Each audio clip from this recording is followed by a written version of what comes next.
All right, today we're reading chapters 14, 15, and 16 of Exodus, the New King James Version. There's my kitty cat over there, being a good boy, looking out the window at the birds, wishing he could catch them, but I know he'll never be able to, even if I let him outside. He's too orange. They'll just see him. Who's a good kitty? Michi. Good boy. Hi, I love you. He's like, Mom, you just insulted me. Okay, whatever. Chapter 14. Now the Lord spoke to Moses, saying, Speak to the children of Israel, that they turn and camp before Pi-hahiroth, between Migdol and the sea, opposite Baal-zephon. You shall camp before it by the sea. For Pharaoh will say of the children of Israel, They are bewildered by the land, the wilderness has closed them in. Then I will harden Pharaoh's heart, so that he will pursue them, and I will gain honor over Pharaoh and over all his army, that the Egyptians may know that I am the Lord. And they did so. Now it was told the king of Egypt that the people had fled, and the heart of Pharaoh and his servants was turned against the people. And they said, Why have we done this, that we have let Israel go from serving us? So he made ready his chariot and took his people with him. Also, he took 600 choice chariots, and all the chariots of Egypt, with captains over every one of them. And the Lord hardened the heart of Pharaoh king of Egypt, and he pursued the children of Israel. And the children of Israel went out with boldness. So the Egyptians pursued them, all the horses and chariots of Pharaoh, his horsemen and his army, and overtook them camping by the sea beside Pi-hahiroth, before Baal-zephon. And when Pharaoh drew near, the children of Israel lifted their eyes, and behold, the Egyptians marched after them. So they were very afraid, and the children of Israel cried out to the Lord. Then they said to Moses, Because there were no graves in Egypt, have you taken us away to die in the wilderness? Why have you so dealt with us, to bring us up out of Egypt? Is this not the word that we have told you in Egypt, saying, Let us alone, that we may serve the Egyptians? For it would have been better for us to serve the Egyptians than that we should die in the wilderness. And Moses said to the people, Do not be afraid, stand still and see the salvation of the Lord, which he will accomplish for you today. For the Egyptians whom you see today, you shall see again no more forever. The Lord will fight for you, and you shall hold your peace. Pause. Very interesting that the people are like, it would have been better if we'd stayed in Egypt and just served them than die in the wilderness. And Moses was like, oh, ye of little faith, basically. All right, verse 15. And the Lord said to Moses, Why do you cry to me? Tell the children of Israel to go forward. But lift up your rod and stretch out your hand over the sea and divide it, and the children of Israel shall go on dry ground through the midst of the sea. And I indeed will harden the hearts of the Egyptians, and they shall follow them. So I will gain honor over Pharaoh and over all his army, his chariots and his horsemen. Then the Egyptians shall know that I am the Lord, when I have gained honor for myself over Pharaoh, his chariots, and his horsemen. And the angel of God, who went before the camp of Israel, moved and went behind them, and the pillar of cloud went from before them and stood behind them. So it came between the camp of the Egyptians and the camp of Israel. Thus it was a cloud and darkness to the one, and it gave light by night to the other,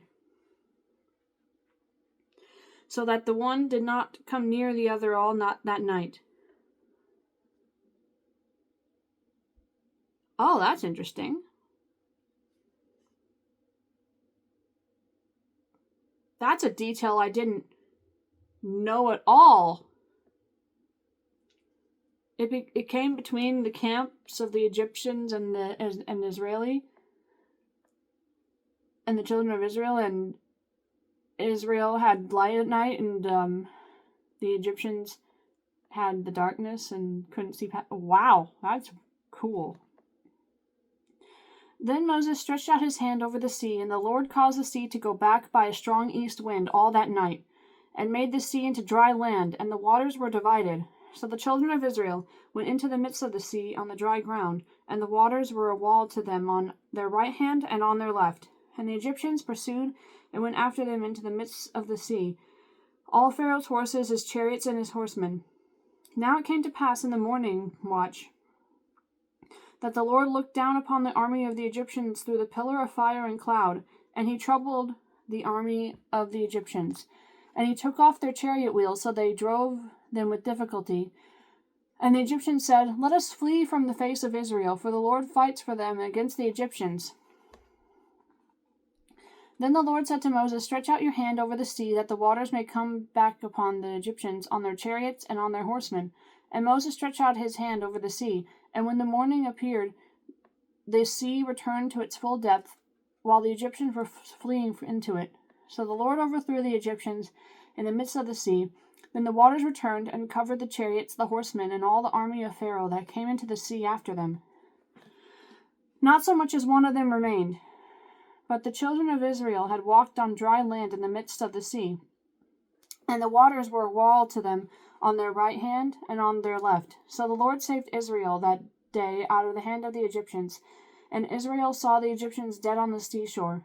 Thus Israel saw the great work which the Lord had done in Egypt. So the people feared the Lord and believed the Lord and his servant Moses.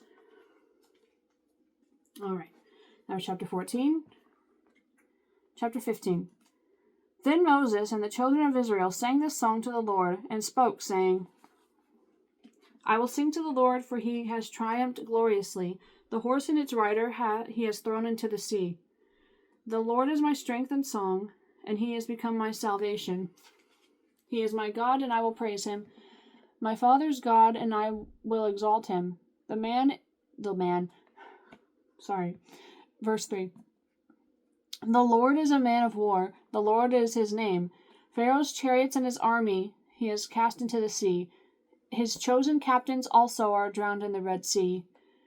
The depths have covered them, they sank to the bottom like a stone. Your right hand, O Lord, has become glorious in power. Your right hand, O Lord, has dashed the enemy in pieces. And in the greatness of your excellence, you have overthrown those who rose against you. You sent forth your wrath, it consumed them like stubble. And with the blast of your nostrils the waters were gathered together. The flood stood upright like a heap. The depths congealed in the heart of the sea. The enemy said, I will pursue, I will overtake, I will divide the spoil. My desire shall be satisfied on them. I will draw my sword, my hand shall destroy them. You blew your wind, the sea covered them. They sank like lead in the mighty waters. Who is like you, O Lord, among the gods? Who is like you, glorious in holiness, fearful in praises, doing wonders? You stretched out your hand, your right hand, the earth swallowed them. You in your mercy have led forth the people whom you have redeemed. You have guided them in your strength to your holy habitation. The people who hear and be afraid. The people will hear and be afraid. Sorrow will take hold of the inhabitants of Philistia. Then the chiefs of Edom will be dismayed. The mighty men of Moab, trembling, will take hold of them. All the inhabitants of Canaan will melt away. Fear and dread will fall on them by the greatness of your arm. They will be as still as a stone, till your people pass over, O Lord, till the people pass over whom you have purchased. You will bring them in and plant them in the mountain of your inheritance, in the place, O Lord, which you have made for your own dwelling, the sanctuary, O Lord, which your hands have established. The Lord shall reign forever and ever. For the horses of Pharaoh went with his chariots, and the horsemen into the sea. And the Lord brought back the waters of the sea upon them. But the children of Israel went on dry land in the midst of the sea. All right. Verse 20. Then Miriam, the prophetess, the sister of Aaron, took the timbrel in her hand, and all the women went out after her with timbrels and with dances. And Miriam answered them, Sing to the Lord, for he has triumphed gloriously. The horse and its rider he has thrown into the sea. So Moses brought Israel from the Red Sea. Then they went out into the wilderness of Shur, and they went 3 days in the wilderness and found no water. Now when they came to Marah, they could not drink the waters of Marah, for they were bitter. Therefore, the name of it was called Marah. Okay, sorry, pause. I said bitter like that because anytime I was reminded of Betty Butter bought some butter, but she said this butter's bitter. So now I'm in a weird habit of saying bitter, like bitter. Sorry. I did theater for a few years. Anyway, back to the Bible, verse 24. And the people complained against Moses, saying, "What shall we drink?" So he cried out to the Lord, and the Lord showed him a tree. When he cast it into the waters were made sweet. There he made a statute and an ordinance for them, and there he tested them, and he said, "If you diligently heed the voice of the Lord your God, and do what is right in his sight, give ear to his commandments, and keep all his statutes, I will put none of the diseases on you which I have brought on the Egyptians, for I am the Lord who heals you." Then they came to Elim, where there were 12 wells of water, and 70 palm trees, so they camped there by the waters. All right, that was chapter 15. Now chapter 16. And they journeyed from Elim, and all the congregation of the children of Israel came to the wilderness of Sin, which is between Elim and Sinai, on the 15th day of the 2nd month after they departed from the land of Egypt. Then the whole congregation of the children of Israel complained against Moses and Aaron in the wilderness. And the children of Israel said to them, "Oh, that we had died by the hand of the Lord in the land of Egypt, when we sat by the pots of meat, and when we ate bread to the full. For you have brought us out into the wilderness to kill this whole assembly with hunger." Then the Lord said to Moses, "Behold, I will rain bread from heaven for you, and the people shall go out and gather a certain quota every day, that I may test them, whether they will walk in my law or not. And it shall be on the 6th day that they shall prepare what they bring in, and it shall be twice as much as they gather daily." Then Moses and Aaron said to all the children of Israel, "At evening you shall know that the Lord has brought you out of the land of Egypt. And in the morning you shall see the glory of the Lord, for he hears your complaints against the Lord. But what are we that you complain against us?" Also Moses said, "This shall be seen when the Lord gives you meat to eat in the evening, and in the morning bread to the full. For the Lord hears your complaints which you make against him. And what are we? Your complaints are not against us, but against the Lord." Then Moses spoke to Aaron, Say to all the congregation of the children of Israel, "Come near before the Lord, for he has heard your complaints." Now it came to pass, as Aaron spoke to the whole congregation of the children of Israel, that they looked toward the wilderness, and behold, the glory of the Lord appeared in the cloud. And the Lord spoke to Moses, saying, "I have heard the complaints of the children of Israel. Speak to them, saying, At twilight you shall eat meat, and in the morning you shall be filled with bread, and you shall know that I am the Lord your God." So it was that quail came up at evening and covered the camp, and in the morning the dew lay all around the camp. And when the layer of dew lifted, there on the surface of the wilderness was a small round substance, as fine as frost on the ground. So when the children of Israel saw it, they said to one another, "What is it?" For they did not know what it was. And Moses said to them, "This is the bread which the Lord has given you to eat. This is the thing which the Lord has commanded. Let every man gather it according to each one's need, 1 Omer for each person. According to the number of persons, let every man take for those who are in his tent." Omer.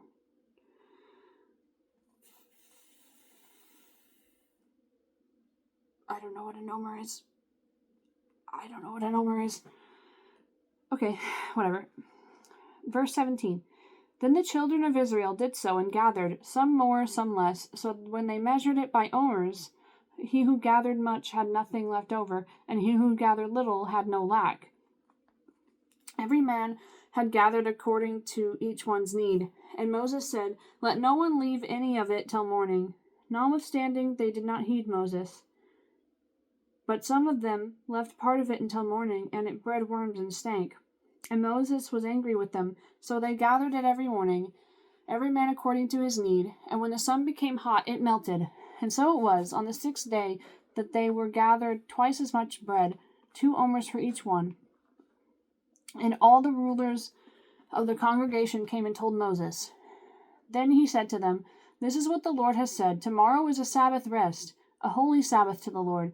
Bake what you will bake today, and boil what you will boil, and lay up for yourselves all that remains, to be kept until morning." So they laid it up till morning, as Moses commanded, and it did not stink, nor were there any worms in it. Then Moses said, Eat that today, for today is a Sabbath to the Lord. Today you will not find it in the field. 6 days you shall gather it, but on the 7th day, the Sabbath, there will be none. Now it happened that some of the people went out on the 7th day to gather, but they found none. And the Lord said to Moses, How long do you refuse to keep my commandments and my laws? See, for the Lord has given you the Sabbath. Therefore he gives you on the 6th day bread for 2 days. Let every man remain in his place. Let no man go out of his place on the 7th day. So the people rested on the 7th day. And the house of Israel called its name manna, and it was like the white coriander seed, and the taste of it was like wafers made with honey. Then Moses said, This is the thing which the Lord has commanded. Fill an omer with it, to be kept for your generations, that they may see the bread with which I fed you in the wilderness. When I brought you out of the land of Egypt. And Moses said to Aaron, Take a pot and put an omer of manna in it, and lay it up before the Lord, to be kept for your generations. As the Lord commanded Moses, so Aaron laid it up before the testimony to be kept. And the children of Israel ate manna 40 years, until they came to an inhabited land. They ate manna until they came to the border of the land of Canaan. Now an omer is 1/10 of an ephah. Okay.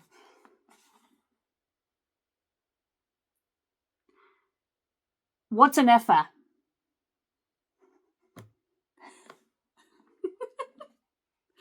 Oh my gosh. I like how it told me what it is, but I still don't know what it is. Okay, that was that. I'm gonna go look that up. I'll put it in the description if I remember to. What is an omer and what is an ephah? We shall see. Ephah, Ephah. I don't know. Anyway, I have to go now. My cat doesn't know what an ephah is either, or an omer, for he is a cat, and he does not understand human language of any kind. I love you, Nisi. Be good.